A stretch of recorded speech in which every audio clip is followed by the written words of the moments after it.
भगवान शिव गहन तपस्या में लीन होने के लिए जाने लगे थे, तब उन्होंने नंदी को आदेश दिया। नंदी, मैं तपस्या करने के लिए बैठ रहा हूँ। मैं तुम्हें एक जिम्मेदारी सौंप रहा हूँ। जब तक मैं तपस्या करूँ, तब तक मेरी तपस्या में कोई भी विघ्न ना हो। इस बात का तुम्हें ध्यान रखना है। तुम्हें मेरे पास बैठकर पूरा पहरा देना है। आप निश्चिंत रहिए प्रभु, मेरे होते हुए कोई भी आपकी तपस्या में विघ्न नहीं डाल सकता। मैं चौकन्ना रहकर पहरा दूंगा। आप आराम से तपस्या कीजिए। आपका ये सेवक यहीं बैठा है। इसके पश्चात भगवान शिव तपस्या करने बैठ जाते हैं और नंदी पूरी भक्ति और निष्ठा के साथ उनके आदेश का पालन करते हैं। नंदी वहीं पर पहरा दे रहे थे ताकि कोई भी आवाज या शोर भगवान शिव को परेशान न करे। धरती लोक पर नवरात्रि का पावन पर्व आने वाला था। देवी दुर्गा पृथ्वी लोक पर जाने के लिए तैयारी कर रही थी। माता, हमें पृथ्वी लोक पर कब जाना है? कल से नवरात्रि प्रारंभ है, इसलिए हमें कल प्रातः ही पृथ्वी लोक पर पहुंचना है। किंतु जाने से पहले मुझे महादेव और बाकी सभी देवताओं से भेंट करनी है। पहले महादेव के पास ही चलते हैं। तो चलिए माता, हम महादेव से मिलाते हैं। एक काम करो, तुम तब तक महादेव को मेरे आने का संदेश दो। मुझे देवी लक्ष्मी से थोड़ा काम है। मैं उनसे भेंट करके उसके पश्चात कैलाश पर पहुंचती हूँ। जो आज्ञा माता। मैं महादेव को आपके आने की सूचना दे देता हूँ। माँ दुर्गा ने अपनी सवारी शेर को भगवान शिव के पास उनके आने की सूचना लेकर भेज दिया और वे स्वयं माता लक्ष्मी से मिलने के लिए चली गईं। इधर माँ दुर्गा माँ लक्ष्मी से बातचीत कर रही थी, उधर उनका शेर कैलाश पर्वत के पास पहुंच गया था। अपने स्वभाव के अनुसार शेर पर्वत के पास पहुंचते ही गर्जना करने लगा। शेर की गर्जना ने पूरे कैलाश पर्वत को हिला दिया। उसकी ये गर्जना नंदी के कानों तक पहुंची, जो भगवान शिव के समक्ष पहरा दे रहे थे। ये गर्जना कैसी? ये शेर कौन है जो कैलाश की शांति को भंग कर रहा है?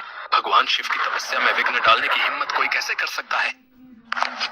अच्छा, तो तुम हो वो शेर। अपनी गर्जना करना बंद करो। ये भगवान शिव की तपस्या का समय है। मुझे भगवान शिव से मिलना है। मैं अपनी गर्जना से उन्हें अपने आने का संकेत दे रहा हूँ। और तुम कौन हो मुझे गर्जना करने से रोकने वाले? मेरे रास्ते से हट जाओ। मुझे महादेव से मिलना है। मैं भगवान शिव का सेवक हूँ, उनका प्रहरी हूँ। तुझे यहाँ एक कदम भी आगे नहीं बढ़ने दूंगा। नंदी की बातें सुनकर शेर भी क्रोध में आ गया। तुम मेरी शक्ति से परिचित नहीं हो। मैं चाहूँ तो तुम्हें पछाड़कर अभी आगे बढ़ सकता हूँ।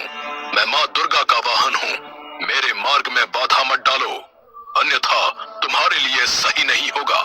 हे सिंह, चाहे तुम माँ दुर्गा के वाहन हो या किसी और देवी देवता के, भगवान शिव ने मुझसे कहा है कि उनकी तपस्या के दौरान कोई भी उन्हें परेशान न करे।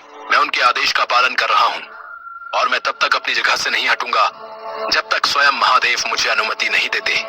नंदी की बातें सुनकर सिंह को और क्रोध आ गया। देखो नंदी, अगर तुम अपना सेवक धर्म निभा रहे हो तो मैं भी अपना सेवक धर्म निभाने से पीछे नहीं हटूंगा। मैं महादेव से मिलकर ही रहूंगा। मैं पीछे नहीं लौटूंगा। मेरे रास्ते से हट जाओ। माँ दुर्गा के वाहन शेर ने नंदी के ऊपर हमला किया।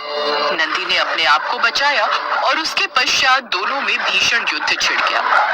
शेर अपनी पूरी शक्ति से नंदी पर वार करने लगा, लेकिन नंदी ने भी अपनी ताकत से हर वार का सामना किया और इसी दौरान माँ दुर्गा कैलाश पर्वत पर पहुंच जाती हैं। उन्होंने देखा कि उनके शेर और शिवजी के नंदी आपस में लड़ रहे हैं। इतनी देर में शिवजी भी तपस्या से जाग जाते हैं। उन्होंने भी जब माता दुर्गा के शेर और अपने गढ़ नंदी को युद्ध करते देखा तो वो भी चकित रह गए। ये आप दोनों इस तरह युद्ध क्यों कर रहे हैं? आखिर युद्ध का विषय क्या है? माता, ये नंदी मुझे भगवान शिव से मिलने के लिए मना कर रहा है।